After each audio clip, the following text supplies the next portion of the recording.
The National Statistical Organization has said that this year the economy will contract by 7.7%. Actually, it has put out the advance estimates for the current year, which is the first step to building the budget on February 1st.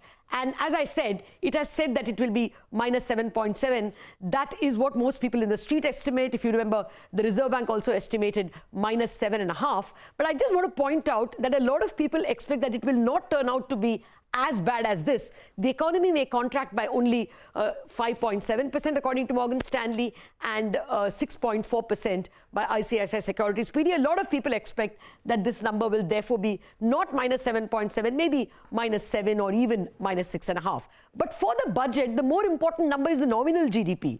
See, this minus 7.7 adjusts for prices. But if you take price increases as well, then in current terms or nominal GDP, the NSO says has contracted only by 4.2%. Now, this is important because the budget actually gives a forecast of the nominal GDP. Now, let us look at the aggregate number which the NSO puts out. The NSO says that the economy has contracted from 204 lakh crore approximately as of March 2020 to 195 lakh crore when we come to March 2021. So, on this, that is the 4.2% contraction. Now, on this basis, the budget will have to estimate how much the economy will grow from March 2021 to March 2022.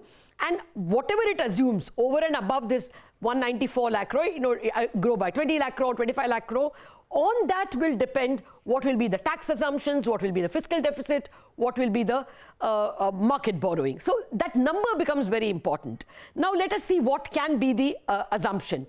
Last year, actually if you take the average of the last 4 or 5 years, the government has normally gone with a 12% growth of nominal GDP, 7% real GDP growth, 5% inflation, and therefore nominal GDP should grow by 12%. Now, let us see what happened in FY20, supposedly a normal year. In that year, there are some people who believe the government can assume more than 12%. But when they assumed, a 10-11% GDP growth in FY20, the actual tax revenue growth was only 3% in FY20. So this year, although in FY20 the nominal GDP grew by 14-15 lakh crore, from 189 lakh crore, the GDP grew to about 204 lakh crore. Tax didn't grow much, it grew by only 3%. So the big question that the market will want to know is, first of all, how much will the government assume the GDP growth? From 194, does it grow to 220 lakh crore, 224 lakh crore, 230 lakh crore? Because everybody is expecting a huge earnings growth from corporate India. And secondly, just because the GDP grows, does it mean tax will grow? How much can the tax grow? Can it grow by, 10% this time and not just by 3% like it grew in FY20? These are the key questions we have to answer when we start to visualize the budget and the big macro numbers.